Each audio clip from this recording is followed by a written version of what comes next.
Morning, folks. It's me again, Shannon Fox here, Devoted Patriots channel. Gonna bring y'all a quick video before I get to work. I'm gonna work a few hours today, and then I'm gonna go to the dentist and see about getting some of my, working on getting my top dentures done. Let me go ahead and get into a little bit of information. I first want to let y'all know that I put up a video that'll be coming out directly, and it's a short video. It is Project Veritas exposing one of the head Twitter engineers over there, one of the senior engineers, and you'll just have to watch it. I won't give away any details, but it's about what's wrong with Twitter. This guy works there, and he explains how they really feel about Elon and how their work schedule goes, and it is just shocking. That explains a lot, as a matter of fact. Now, that video will be out directly here in a little bit, so check it out. If it's not on this channel, it'll be on the other channel. Devoted Patriots or Devoted Patriots TOO. Make sure you are both subscribing to both, or you are subscribing to both channels to get all my content. Now, why Elon is having, or why Project Veritas is exposing the lefties at Twitter, Elon Musk is having his own little arguments here on Twitter as well. With Pragara, well, let me go ahead and read you the article because I can't pronounce this guy's name. It says, Elon Musk destroys Twitter CEO with a simple emoji in response to his comments about spam on Twitter. Let me go ahead and get into it real quick. Just a kind of a related article. It says, after recent tweets, the prospective owner of Twitter, Elon Musk, the CEO of Twitter, Parag Agrawal, responding to Musk. We reported on Elon Musk's potential future ownership of Twitter about tweeting about the bots, and he was tweeting about the bots over the weekend. Well, Prager Agrawal, I guess that's how you say his name. He says, "Let's talk about spam, and let's do some of the let's do so with some of the benefits of data, facts, and context. First, let me state the obvious: spam harms the experience for real people on Twitter.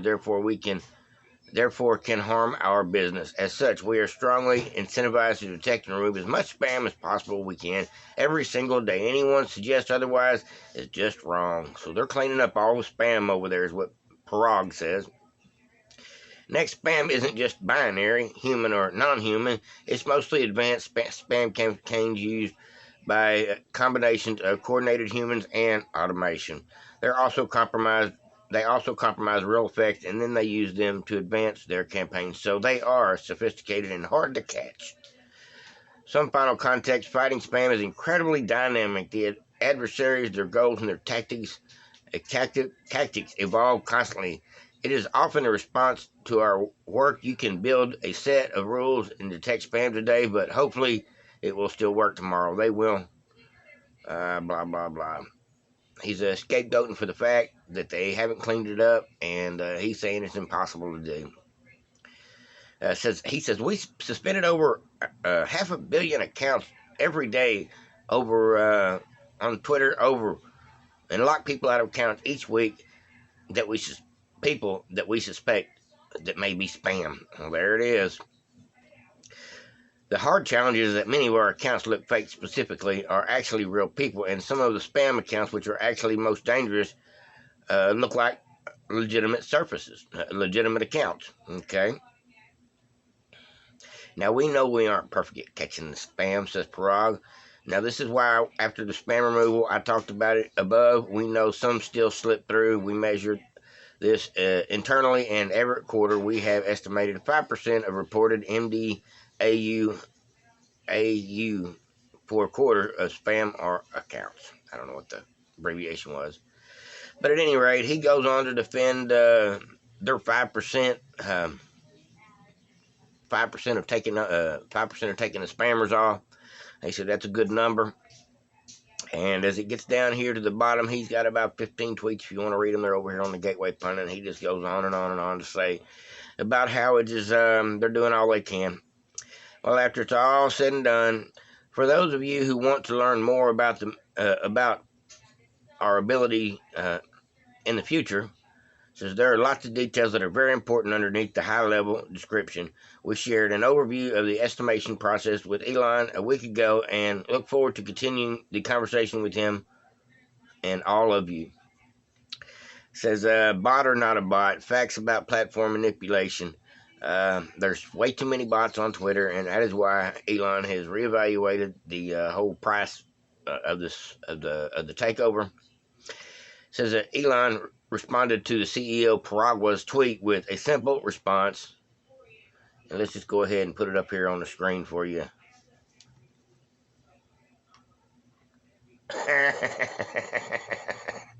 That's an Elon tweet for you. That guy's great when it comes to, he's a tweet master. I can't lie to you. Now let me let y'all go ahead and get into another story real quick while I'm on here. We got 5 states, including North Carolina, Idaho, Pennsylvania, and a couple other states today that are voting. And so if you haven't registered to vote, go vote. Go register to vote in person. Go vote. However your state coordinates those things. If you're not already a registered voter, go make sure you make your presence known. Go make your choice today. Don't go do the mail-in thing. Go show up in person like we're supposed to and get it done over in your state and help with these primary elections so we can get the right people in on the job. And if you don't know who to vote for in your state, go to ivoterguide.com and look at these people's actual track record of their policies they have voted on themselves. A couple little more articles I wanted to bring to y'all real quick. It looks like the new spokeswoman, the new Psaki, the melanated version of Psaki, well, she's a complete idiot, and that's just my opinion.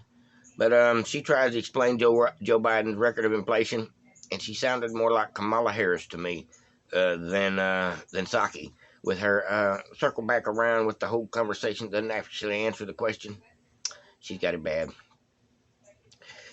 And let me go ahead and get into one more article I was going to read y'all this morning.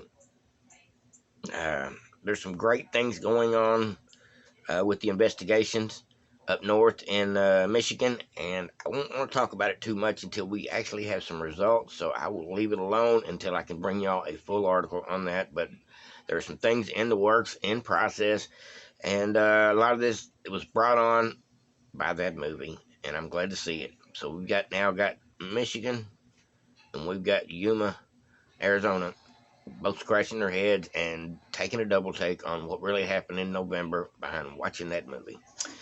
That's good news. I love to see that. Says Oregon is one of those other places they're voting today. If you live in Oregon, I feel sorry for you. That's all I can say about that.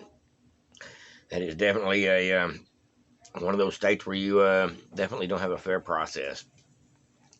Says Voter GA exposed a local TV station that posted premature primary results before the upcoming selection. And I won't get into that, but I will leave you a link in the description down below to that article if you want to read it. It is quite extensive, and it explains, well, they've been caught again. That's the best way to put that.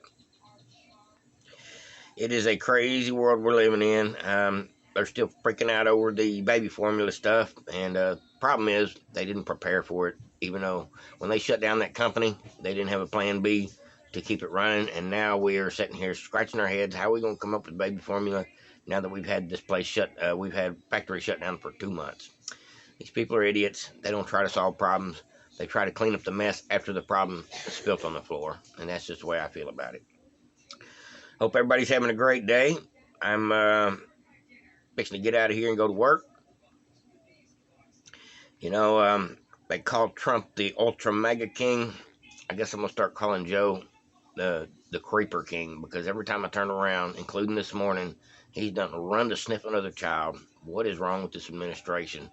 Allowing this geriatric pedo to run around and sniff children. The Secret Service don't need to be protecting him. They need to be protecting the children that he wants to gawk at, run up on, rub shoulders with, and stick his nose right in their hairline. Can't have it, folks. This is sickening. It is what it is. Somebody needs to fix it. Put that man in a home somewhere. Now, let me go ahead and leave this with one great note, one great article. It says, Governor DeSantis of Florida signs a bill banning picketing and protesting outside private homes, because he's not trying to hear that crap in his state. You will not be coming to Florida and harassing anybody over there because they're a politician that decided in a way that the lefties didn't like. Glad to see it. Every state needs to do this. People need to learn from Ron DeSantis and the way he handles his business over there. If more states had a good governor like Ron DeSantis, we would be in better shape as a country. That's why it's so important to go vote, vote, vote today, folks. If you're in a state, you have the opportunity to vote today, get out, get off the couch, go do it, get her done. Like, subscribe, and share, Devoted Patriots. Enjoy your day.